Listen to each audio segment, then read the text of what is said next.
I don't don't. know why anybody would marry somebody if they never lived with them in the first place. But it's crazy because in the lesbian community, like 3 months is a lifetime. You know what I'm saying? To the homos, it's your girl Yuri G. You already know who it is. And this is what Shorty's music. Your boy Just Jerry. From everything that's a podcast. The Lucky Laugh. It's James Brown good. Go ahead. You the one who just put on them big muscles, use them. I'm going always crazy. On First TV.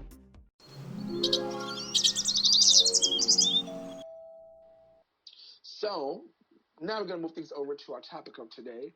And today is the homos elephant in relationship. This is a very serious topic because I just read an article about this in Harlem. Some domestic dispute just happened when a girl died. So, listen to this. In this quarantine, sadly, domestic violence cases have increased substantially. What are some ideas for people to keep peace at home? That's what we're asking ultimately. Mirror of Minds podcast and Graffiti Blue, someone who's going to be coming on our show later on, says sometimes such problems arise from couples who have been ignoring an elephant in the room of their relationship. But in quarantine, now the elephant is forced in their faces. Should people discuss the elephant now within the quarantine? May it lead to more violence if discussed, if not discussed?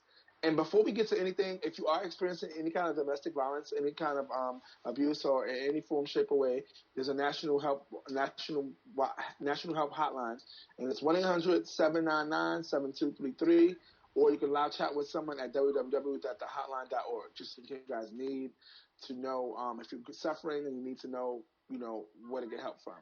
Just so you know, domestic hotline, get help today. I think first and foremost, this is very important. I'm glad we talked about it because when we're alone with someone, let alone yourself, a lot of people ain't been alone by themselves, let alone being alone with someone else this long. So it's a lot. A lot of things come out, and I feel like we're not equipped to handle that as individuals. So I feel like what's important is what should be being utilized right now is Zoom, guidance counselor, Zoom. Conferences with like psychiatrists and counselors and stuff like that, because I feel like now is the time when people really have no choice but to talk about it. But if you're not equipped with the tools you need to make it happen, then that's where the problem is. And, so I think that it's ultimately now it's not enough time. Now's not the time to talk about it because it's going to be two angry elephants in one room, just because they don't have the equipment they need to be able to move past it. I think maybe you should just make a list and write things down that you can talk about and find somebody online that can help you, professional help. And the great thing about how the life works is that there's a program called ARCS, which is a accredited program for people who want to become accredited abuse and recovery coaches. So it teaches you how to heal yourself so that you can in turn help become a counselor and heal other people. And I'm actually in that program right now too. I saw it online and became a part of it because I realized there's no men in that industry. After talking with my teacher, and I was like, that's kind of crazy because a lot of men out here need healing, and so I took it as an opportunity to be able to later on heal other men, and I can use this practice. I can use my certification in any state, any of the 50 states after it's done. So I'm excited about that, and I started talking to some men in class recently, and it was really dope. So I'm excited for what's to come. But if you need help and you need healing, there's ways to help. But get some help, y'all. Don't try to do it on your own. Get some help. I'm gonna go to I'm Jerry on this. What do you think? What do you think, Just Jerry? Like you just said, now is the time to do the research, to prepare yourself for the talk. Because if y'all just been sitting here quiet, just like you said, y'all start talking now, y'all is going to be in there fist fighting. Somebody going to get hurt, and you're putting yourself at risk, especially if you don't have anywhere to go at a time like this. I hate to tell somebody to quiet themselves, because I pride myself on being able to speak up. And you should always speak your mind, no matter how anybody feels about it.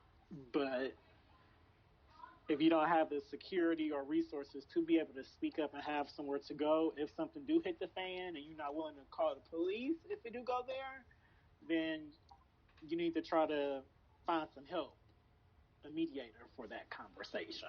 immediately. Yeah. Thank you, Jared. I First agree of with you on that. Huh? yeah. What you No, say? no, no, Uh, no, no, no. I agree with you on that. There's something I want to say, and I'm gonna go to live next. But I want to say this. I think I've been having this conversation with a lot of people, and I think it's very important. You guys listen to this.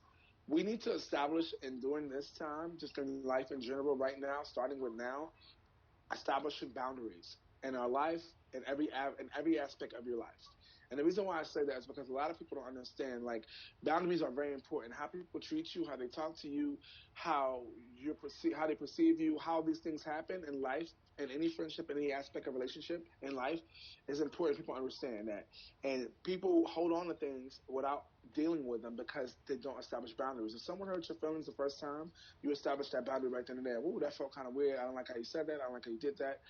Speak up when something's affecting you and establish boundaries. Establish boundaries now, no matter who it is, no matter what relationship it is, do it now. If something's affecting you, because your sanity is the most important thing. You need to have your sanity. And if you allow people to cross your boundaries now and you're not in front of them, it's going to play on your mind. And by the time you come up out of this, you're going to be going through. You got to establish boundaries now. Establish boundaries now. If you listen to nothing else we said on this call, on our talk show today, establish boundaries from this point on because you need your sanity. Laugh. What do you think about all this elephant in the room and all this talk? Yeah, so I guess from a lesbian like point of view, I'm in a few like marriage groups where they've been sharing all of their feelings about, you know, like rediscovering their partner. And it's like, how did you not know these things when you married them? Like, how do you marry somebody that you don't know? I feel like it's a real eye opener for a lot of people. And this shit is crazy. It just got me looking at everybody. Now I've been fine, but I've been looking at everybody else like, wow, like Mm-hmm. you really don't know your partner Speaks a and lot to about. start to sleep with them and you're to know them on a whole different level. And People you're don't be not paying liking what attention to you see. their partner when they be growing Yeah, with them. and now all of a sudden you don't like what you see, and That's that's because it was cute before. We look really good together. We look compatible. Now yeah, you realize you're not really compatible. And you're stuck with somebody, and you got to really be with them. You realize we're not really as compatible, and that's what people need to be. This should be a marriage for going forward. I might even create a program. There should be a program called, yep, quarantine, where you quarantine for a certain amount of time together before you get married, so you yep, see what it's like to have to really be with that yeah, person 24/7 and see what it's if you can handle it. Because if you don't know that person, how do you expect to live your life with them? And I feel like people I don't don't. know why anybody would marry somebody if they never lived with them in the first But place. it's crazy because in the lesbian community, like we, 3 months is a lifetime. You know what I'm saying? Like so, I get it. it's funny looking at these people and they're finding out who they actually married. And I just thought it was so weird. Like how do you just now know who you just married? Right. Like who you've been married to? Who took vows with before God? Mm-hmm. Weird. Yuri, Like it's weird shit. Yuri, you've been real quiet. I guess you while spaghetti's hitting. What you got to say about all this? No, I was letting everybody have a moment. I think everybody marries for different reasons, and so the people who marry for the money now that people are getting laid off of work and losing jobs and hours are getting cut, they're not being taken care of the way they Mm. used to. So it's like now you have to deal with the things that aren't going to keep you happy. Now you got to deal with them being at home. You never thought they was cute. Oh They don't shit. clean up. So like now that's an issue. Okay, so even if you didn't marry for money, it's like, okay, when they get home from work, you have good sex. You don't have to see them all the time. Okay, so you married for the sex, but now it's like you don't want to have sex all day, and they don't want to have sex all day. So now they just laying around playing video games or whatever, asking what you gonna cook, and now you're dealing with all these extra issues. So I think everybody has their I think everybody in general is learning that they didn't know their partner as well.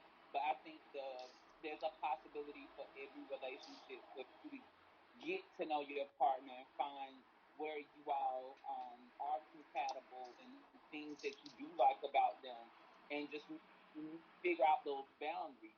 So when you do go back to, the normal style of living, y'all will be a lot stronger. But I think right now it's hard on everybody. Even the best relationships are going through it because they've never been stuck without no outside connection or whatever. And then if you are stuck with somebody who is, they like to talk to everybody, and now it's up under your nose. You see them talking to the ex, and that's gonna make you go off. It's like, I'm stuck in this house with you. You want to go talk to that bitch? So it's like, yeah, hello. go move in with that bitch then. Yeah, I think it's gonna be a lot of that. A lot of that going on. Yeah, So I'm good. I just think that's the thing. I think everybody's suffering, but everybody just has to take a different, jab at how they're gonna get through it. Yeah, I think you're right about that. I think taking every approach, everybody listen to this. Every relationship is different. So regardless of what might work for your relationship, might not work for their relationship, might work for their relationship. So I think figuring out what works best for your relationship itself. But an idea I have to, sort of wrap this up and to keep the peace at home is with YouTube now, you can go on first dates many a times. Go on a new first date every week. Go to Paris this week. Cook a nice little dinner. Tell the kids to go upstairs. Don't come down for 3 hours if you have kids. And sit right there with the TV on the Eiffel Tower with the sounds of France in the background and sit there and fake like you talking like you French and sit there and enjoy your first date in France. There's ways you can make things happen. If Dollar Tree's still open, you can go get those little rose petals and make little things happen. And spice it up. You could go get those little dollar toys and play with the toys in the house with the kids and set things up. Like, be creative. John Legend had a whole wedding with his daughter's stuffed animals. Like a whole real ass wedding. So like, that's like, you gotta be creative. Be creative. Tap into that side of you normally didn't do. Do some of those things you can do in the house you normally didn't do before. Don't be afraid to just, tap into, sides of you never done before. Find yourself. You can find yourself in the house. But just don't get caught up being that person during this quarantine that goes to look for a new job after this is all said and done, and they ask you on your resume what you've been doing since the quarantine. All you've been doing is sitting at home on the couch eating bonbons. Because I'm telling you, you're going to be the person that ain't going to get no job for a while.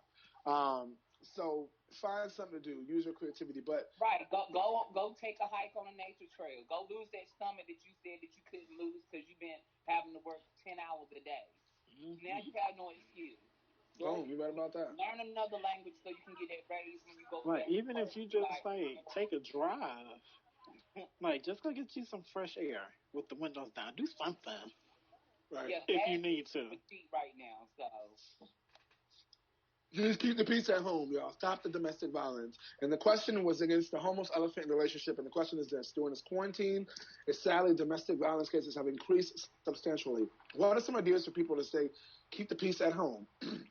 Mayor of the Minds podcast and Graffiti Blue, an artist who's going to be coming on with our show soon, said sometimes such problems arise from couples who have been ignored an elephant in the room of their relationship. But in quarantine now, the elephant is forced to be in their faces. Should people discuss the elephant now, within the quarantine, or may it lead to more violence, or if discussed, or if not discussed? And again, if you need help, if you are experiencing any kind of domestic violence, any kind of abuse, or in any form, shape, or way, there's a national help hotline,